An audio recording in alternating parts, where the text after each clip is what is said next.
Greetings, it is I, Cantus Naraman Dracovin, Lord and Emperor of the Dracovin Empire. Welcome. It is time to continue our discussion on the 5th edition of Dungeons & Dragons, 5th edition D&D. Now, I was talking about, of course, dungeon mastering, and going over all the information you might need to know as a dungeon master, or if you want to know as a player to help out your DM. So let's talk about the style of your game, because this is a very important thing, because this narrows down how you're going to be running the game. There are a whole number of styles, which are actually very interesting, which I will go over, which you might want to include in your game, or some kind of combination of them. Now, the first one I want to talk about is, of course, heroic fantasy.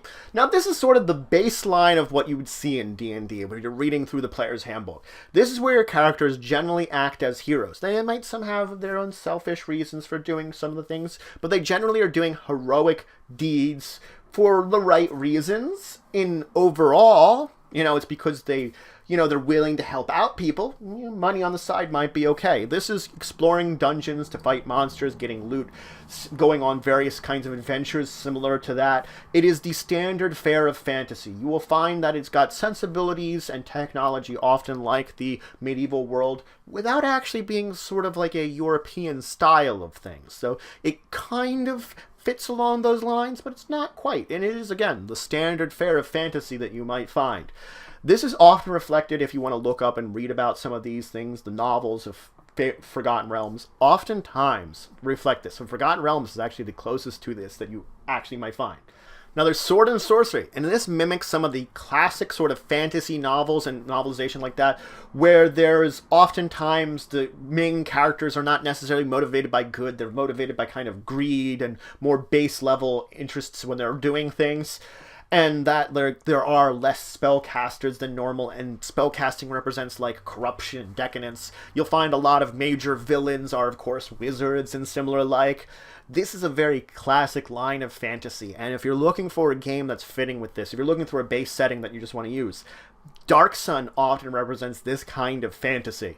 There's epic fantasy, where your characters are dealing with the ongoing battle between good and evil, and the characters you're going to play are going to be heroes in every sense of the word. They're going to be out there for doing the right thing for no other reason than doing the right thing, battling against evil, doing things for the greater good. They oftentimes might deal with their own dark tendencies, the own evil tendencies within themselves that they have to fight and battle against. A lot of Dragonlance stories actually stem from this epic fantasy. Then there's mythic fantasy.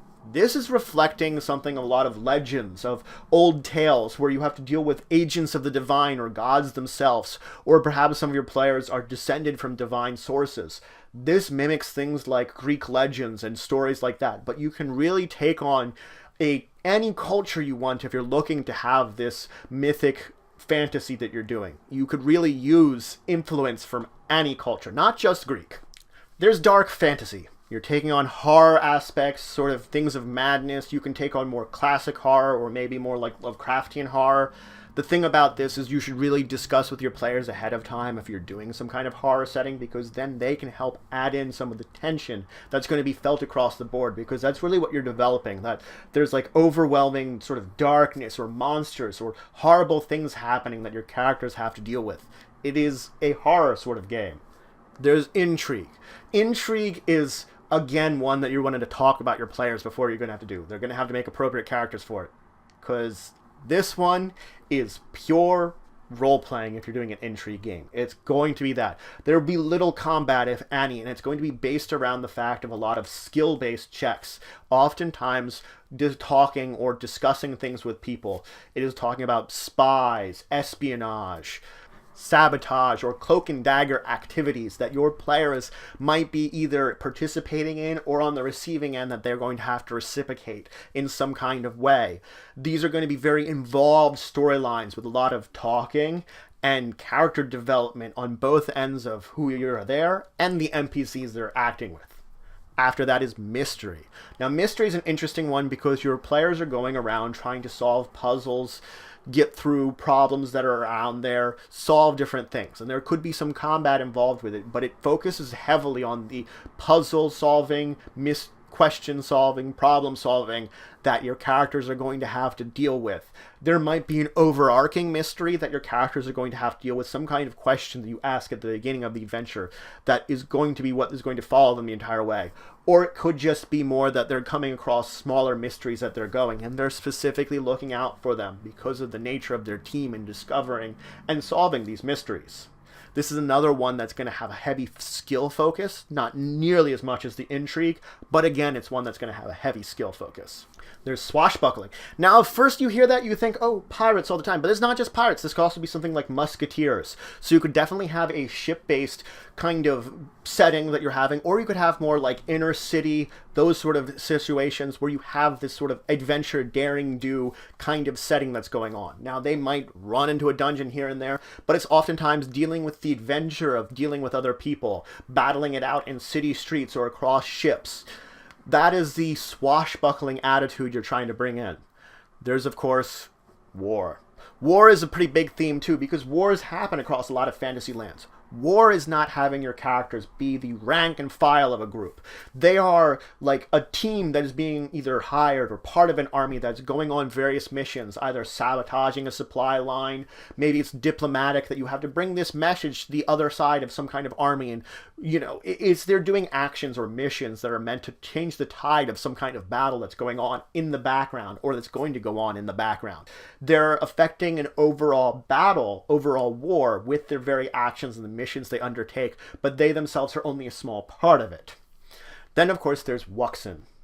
Wuxin takes on influences of like martial art movies of old. So you're going for a very old martial arts movie flair to it, that you're probably going to have more fighting techniques based around there. There's a list of replacement weapons that you might, switch those weapons for Eastern versions of them, like longsword to katana, for example. You might give different spins on different spells, like a teleport, like something like a dimension door. You're actually like hopping through the air very quickly, jumping on air to get over there. Things that give it a very much Eastern flair that is different than the normal kind of Western flair that's oftentimes seen in games. And it very easily is adapted just by changing the name and some of the flavors. You could easily have it. You can just rename classes and call them something else, and it will function very well. You could have like a fighter just be a samurai then. They just build their character as normal. It's just they're called samurai then after that. Those are just examples of changing some of the names that you can easily change the flavor of it. Now you can, of course, expand upon these to many others, different types of styles. There is a science fiction or science fantasy sort of vein driven deep into Dungeons and Dragons that you can carry upon. You could have one of your ship-based adventures going off into space, into the stars, linking to some of the older games there. You could just have it that you set it in a more futuristic setting where you have laser pistols next to magic missiles. Of course, you can also sort of mix and match between any of the styles I mentioned here.